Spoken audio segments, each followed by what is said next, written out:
everyone, and welcome to the review of the Parrot ANAFI Extended Edition. The Extended has a bundle included. It's actually the same drone, it's nothing extended by it, but it comes with two additional flight batteries and a travel bag and 3 charging cables, while the micro SD card is included with all models, although it's not stated on their website, but it's a good addition. And this drone has been on the market by some time, but it's still a very good flyer. It can match with some products from DJI, and this has some pluses and some minuses. Well, here is the invoice, and it comes like this, already packed into its travel bag, which is really nice, really compact and kind of sturdy, so it will protect the drone. It has additional pockets so you can store your own stuff, and they are very soft inside, so they will protect the internals. While the drone itself is here in this smart cap here. This is hard plastic to protect the drone from being squashed, so it's hard on the top, hard on the rear. It has this magnet latch here, and you unfold this, and there's our drone. And this thing is very light, it's very compact, and it's very sturdy also, as it uses a combination of carbon frame and carbon fiber frame and stuff like that, so it's not only light but also resistant. So this is what's in the box: the flight batteries, which come with a protective cap, and that's good because it will protect the contacts from damage or dirt getting inside. The batteries are 2700 milliamps, 2-cell batteries, and each battery should last for about 25 minutes of flight time. Here we get spare propellers. The propellers are collapsible or foldable, just like that, so they take up less space, and you can put this in that bag there, while the arms will unfold like this, and it has this insect looking kind of shape. The gimbal only has 2 axes, and the third axis for DO, it's stabilized by image stabilization, so it's internal, but Parrot has a lot of study done with that, and they have an amazing camera on the Parrot Disco with absolutely no gimbal. They call it an electronical gimbal, and it works so good that it's almost like a mechanical gimbal. The same happens to the yaw axis on this one, so you cannot tell that it's missing an axis, and that's kind of advantage in some situations, as it's making the drone smaller, more compact, more easy, and uses less power. And look at that, we have a tiny visitor there.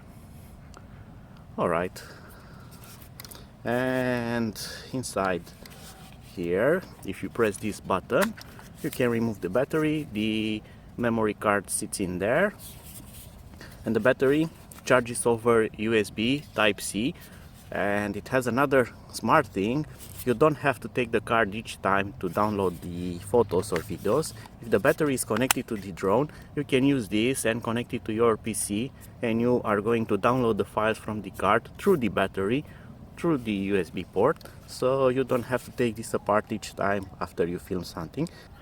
The controller is also really nice. It's very compact, very small, it's light, it has an internal rechargeable battery, although I'm not a fan of the sticks, as you cannot take them off, so they are going to poke inside your backpack if you don't use the original case. The original case has a trick, as these sticks will go somewhere there, as they have a bit of space, while this hole here will line up with this and will hold all things in place, so they will not rattle.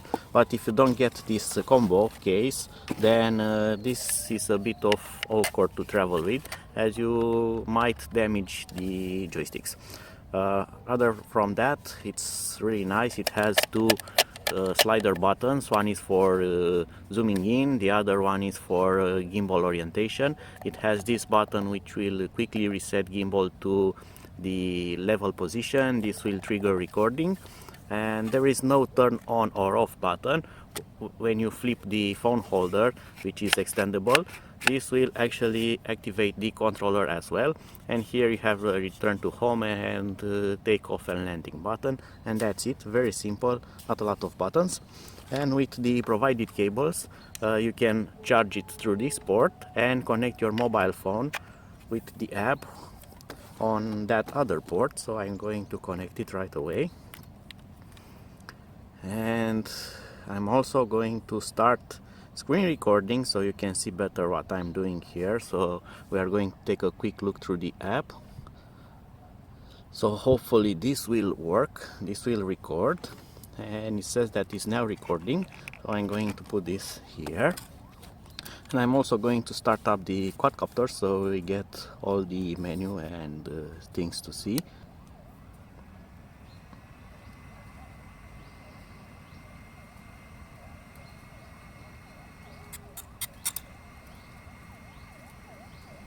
Alright, and now let's see the app. So we have this nice interface.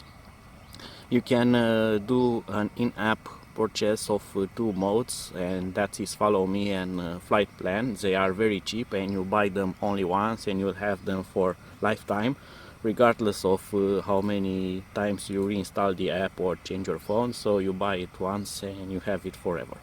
Then you have several features here, like going into FPV mode, gallery to check up what's recording on the drone or saved on your phone. You have some tutorials. You have an option to cache maps.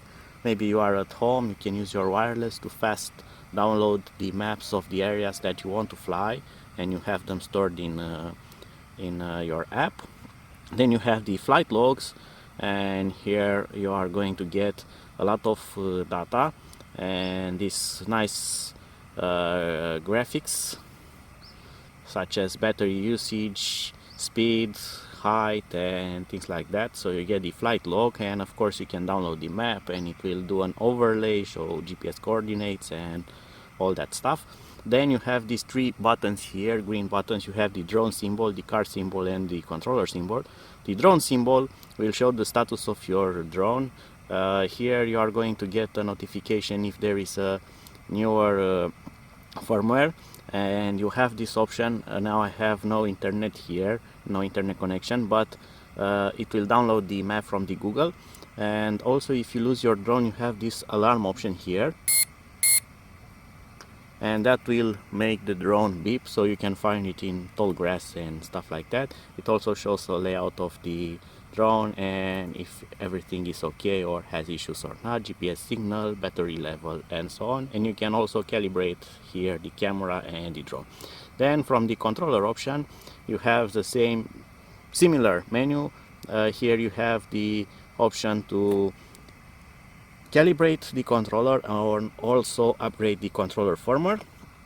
And on the card option, you have the gallery, and it shows what you have on the card. You can format it and check the previous recordings, and then you can go to this dial here where is the full menu, so you can check here the controller, the settings for it, and you can enable hand launch to throw the drone and it will take off. You have presets, and you have film mode, sport mode, cinematic mode, racing mode, and this will change a lot of settings how the drone will fly, such as the speed, tilt angle, rotation speed, DO speed, if it will do a bank turn or not. And you can set 4 different profiles, and you can switch them in flight as you need to. The interface has also a lot of settings here, such as showing the minimap, map type, grid if you want, framing grid, measurement system. And then in the safety you have options such as geofence or no geofence, the maximum return to home altitude. If I switch here to metric, now I'm going to have metric here. And also here on the camera you have options for calibrating and using zoomless, lossless zoom or not to display overexposure. So you have a lot of aids that going to help you get the best image. Then we will go to the fly menu. It shows here how to throw the drone. if you wish to fly with it. And now I'm in the flight menu, and here we have several things. So it has, in the top part we have the status such as speed, height, distance, battery level, signal strength, and the green takeoff button, if you touch it, it will launch right away, especially if it's green. And on the lower part, on the left lower part, we have the flight modes, and we have the presets.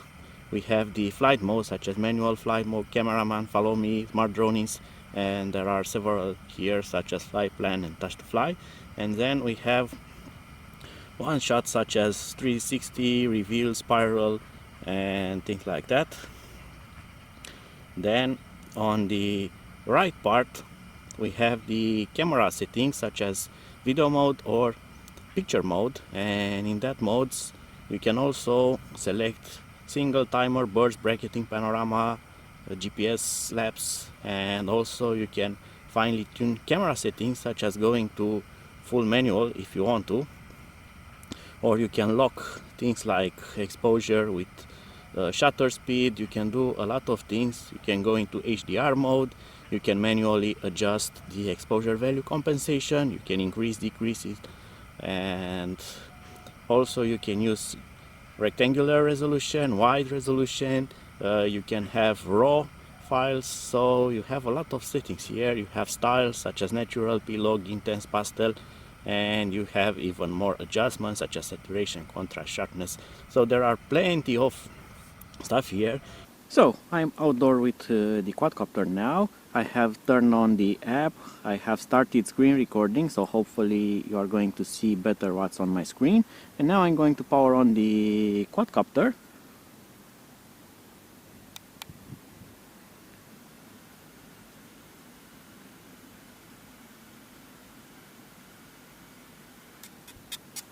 And it's doing its power on self-test, and I should get video in a few moments.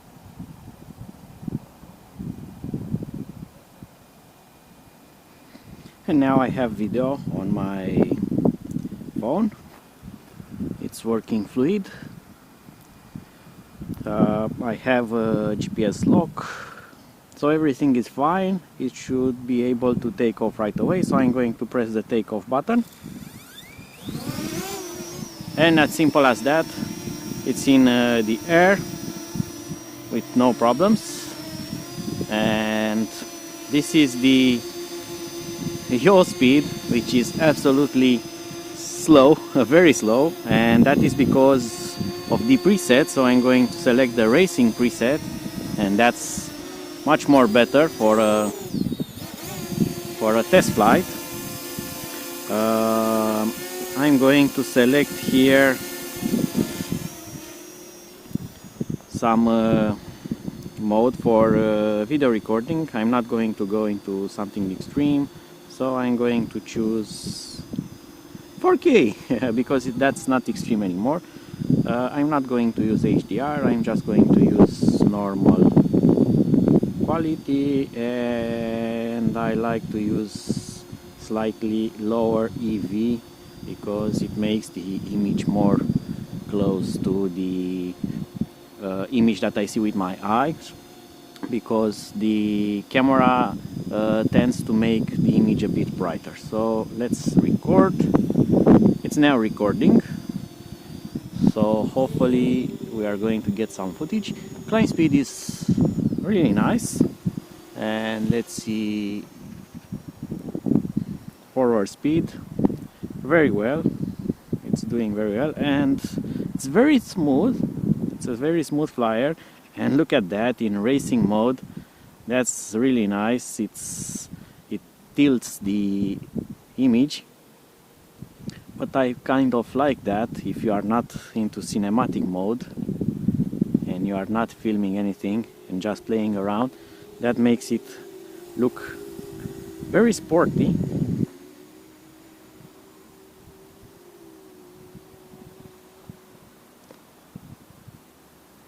And it's very nimble, it's very fast. Now I'm going to go to another mode. Let's test the cinematic mode, so it's still doing the tilt when flying, but it's more not more it's slower, it's smoother, more smoother. And let's see, on sport mode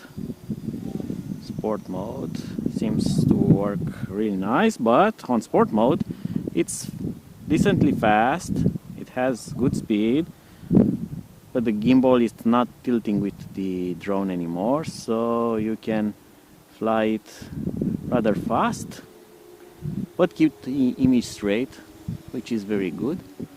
There's a bird chasing my quadcopter. Hopefully it will go away and leave it alone. There's a very nice thing about the ANAFI. A reason I actually got this drone for is the fact that it's very quiet for this size of a quadcopter. Usually you expect from small quadcopters to be actually quiet. It's the opposite, because they are very small, they have small propellers, so they need to spin them very fast, and that creates a lot of noise. Well, I don't know what they did on this drone, but even with its small props, spinning them very fast, it's still a very quiet drone, and if it's around 10 meters between you and it, you actually won't hear it anymore, just like mosquito buzzing somewhere. So it's really nice to fly it. It's not menacing like the DJI Mavic Air, which has a lot more noise coming from it. So I'm getting this image here. Hopefully it will look good, at least as good as it looks on my screen. Very stable, I really like it. And let's try the zoom option. So I have selected in the app lossless zoom, so it doesn't lose quality while zooming in, and it's doing that by cropping the resolution from 4K to a lower resolution, but still doesn't lose a lot. And you can see it's good, especially when you want to frame something. Let's see, can I go to the options here, and I should have here camera lossless zoom only. No, let's try it now. So I'm going to zoom in, and that's a lot more zoom than I was having, but you can see that the quality is worse. Nonetheless, if you really need this option, it's still usable, and you can get some details if you cannot go with the drone close to that objective.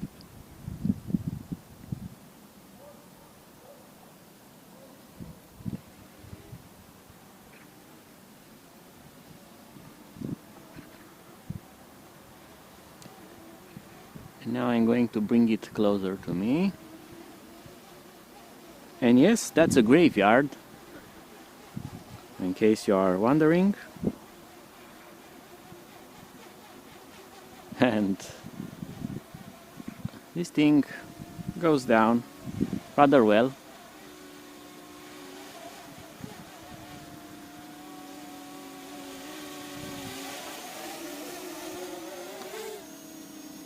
Hello there.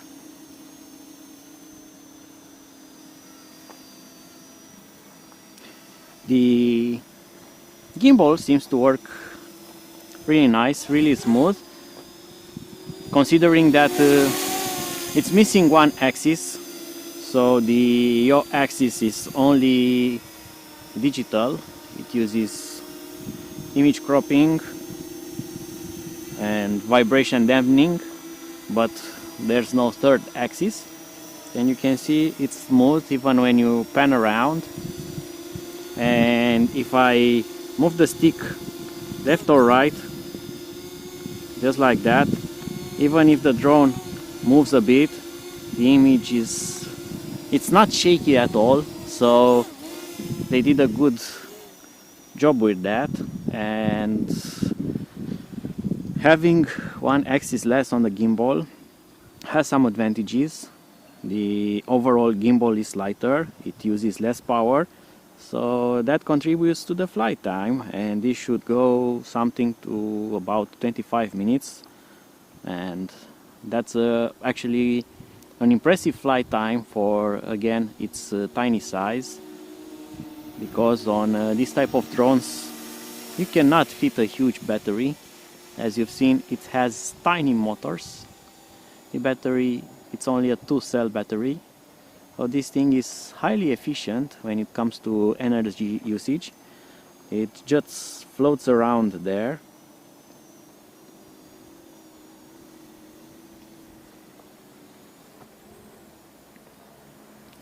And I really enjoy that.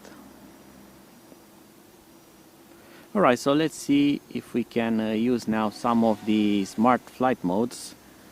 I need to be careful with those posts there, so let's see.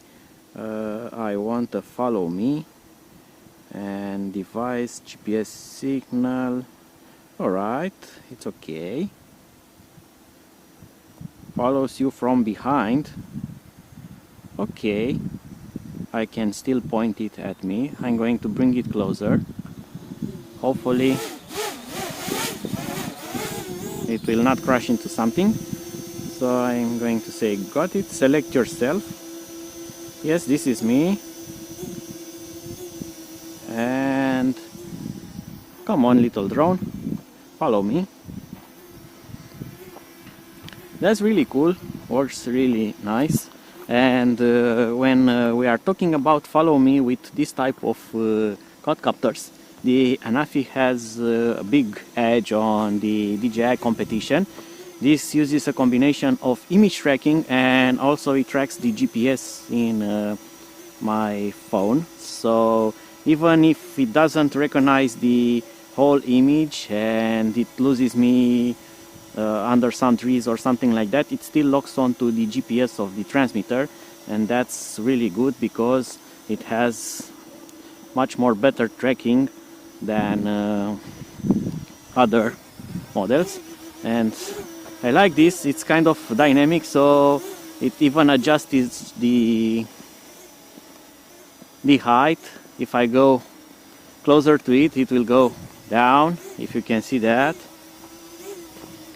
And if I go further, it's going to go up and follow me.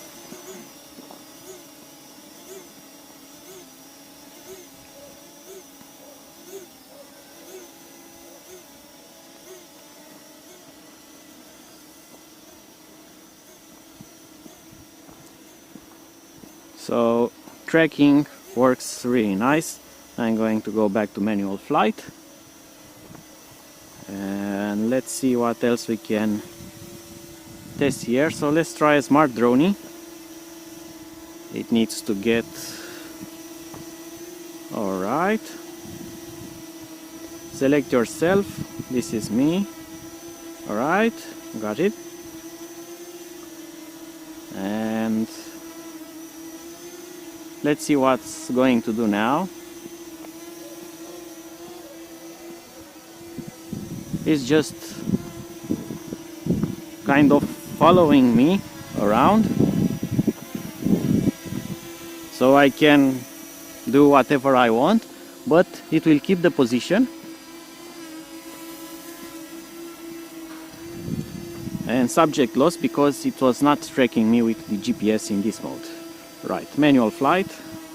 Let's see what else we can do here. So we have not this.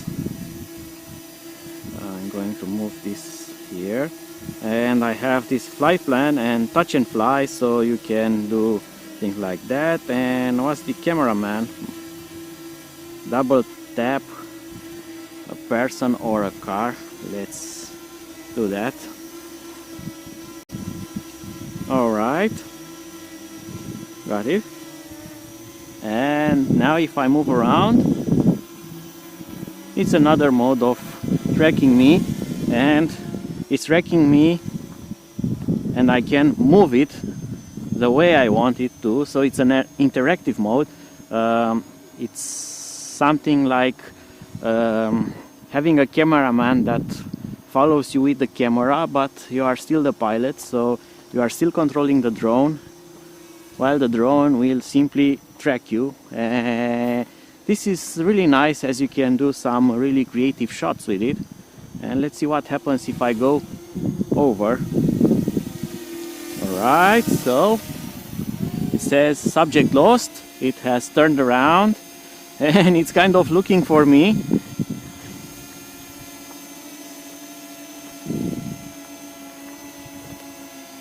So I have managed to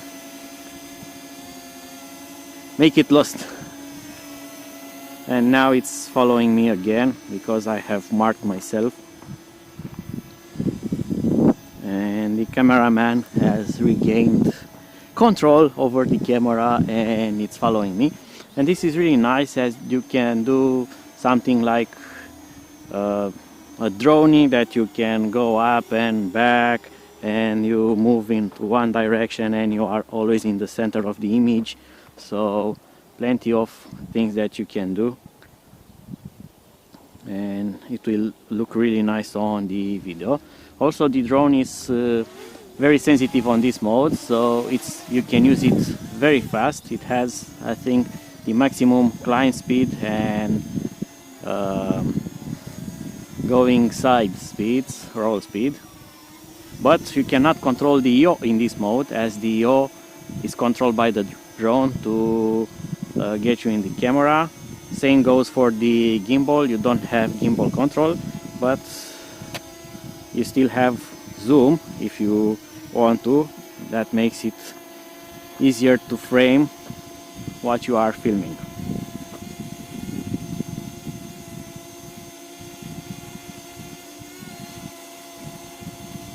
And I'm going to stop the video recording because I'm running out of card space,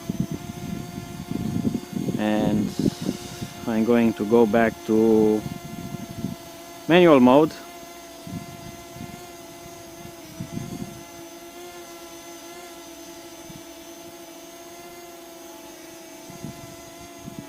And now I'm in full manual control again.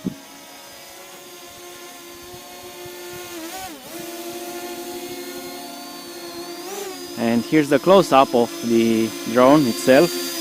As you can see, it's very stable. I'm not doing anything to it, but the hovering precision, it's top quality, and maybe you can hear it.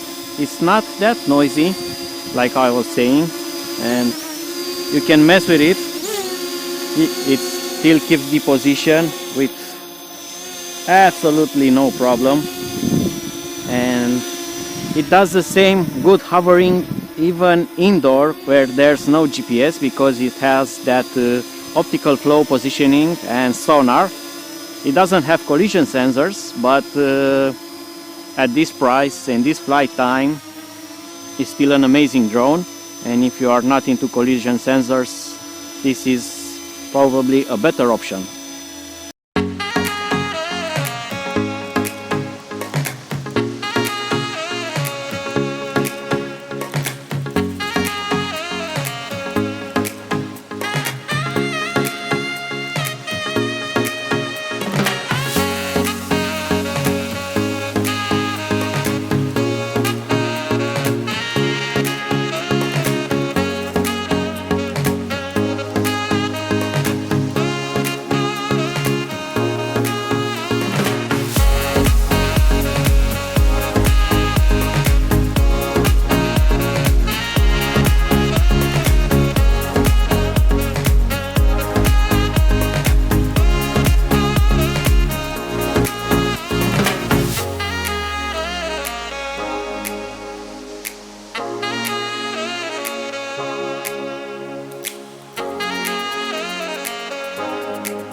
So that was it for now. I don't want to make this video more longer than it already is. There are a lot of features on the drone that I haven't went through, but probably I'm going to do another part or do another video about it. But if you have any kind of questions or want to find or ask me other things to test, then leave me a comment below and I'm going to try to include those in a second video. So that will answer to your questions. But for now, this should do. I hope that you have enjoyed the flight test and the initial review. I really like this quadcopter, this tiny quadcopter. It's kind of upgrade and downgrade altogether. There are other type of quadcopters, small quadcopters such as the Mavic, that might have maybe a bit better camera or better flight time, but it's more heavier and more expensive. I really like this one because it's very light, it's very compact, it's cheap, it has great flight time, it has good range and decent camera. So all in all, this is very good buy in case you are wanting a camera drone that has 4K, good quality 4K, it has good stabilization and it will not break the bank. Oh, until my next video, see you and bye bye.